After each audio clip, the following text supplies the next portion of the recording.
James Patrick Bulger was a 2-year-old boy from Kirby, Merseyside. On Friday, February 12, 1993, he was shopping with his mother, Denise Bulger, at the New Strand Shopping Centre in Bootle, near Liverpool. The centre was busy, families, shoppers, ordinary life moving as usual. What happened next unfolded in public view, captured in fragments by security cameras, yet unseen in its full meaning until it was too late. February 12, 1993, around 3:40 p.m., Denise Bulger briefly let go of James' hand while paying at a butcher's shop inside the New Strand Shopping Centre. In that moment, James was led away by two boys, John Venables and Robert Thompson, both 10 years old. CCTV cameras record the boys walking with James through the shopping center and onto nearby streets. Several passers-by noticed the group but assumed the child was with his older brothers. They walked through Bootle. Over the next few hours, the boys led James across Bootle, past roads, canals, and industrial areas. Witnesses later reported seeing the boys with the toddler near Stanley Road and other surrounding streets, but no one realized the danger.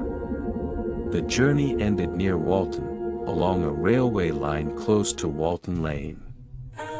James Bulger was killed there, February 14, 1993, 2 days later. James' body was found on the railway line in Walton. The nation was plunged into grief and disbelief.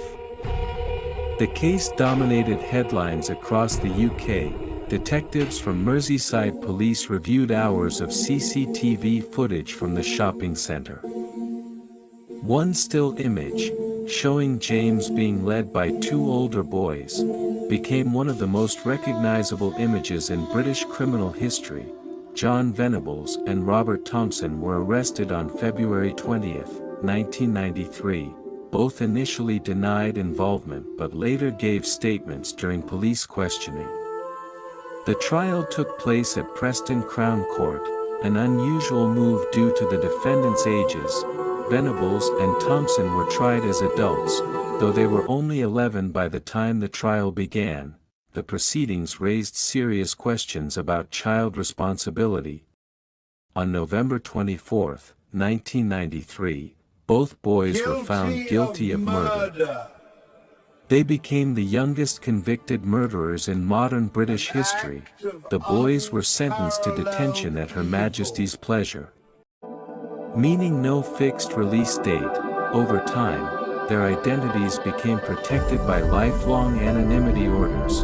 The case influenced major changes in child protection laws, CCTV usage, and public debates on age of criminal responsibility. James Bulger's parents, Denise and Ralph Bulger, would continue to campaign for victims' rights and public safety for decades. The murder of James Bulger is not just a crime story, it is a national wound. It forced Britain to confront uncomfortable truths about supervision, social breakdown, media responsibility, and how society understands childhood itself. More than 30 years later, the name James Bulger remains a symbol, not of violence, but of a life stolen too soon, and a moment that changed a country. How should justice respond when children commit the unthinkable? And how can society prevent such tragedies before they begin?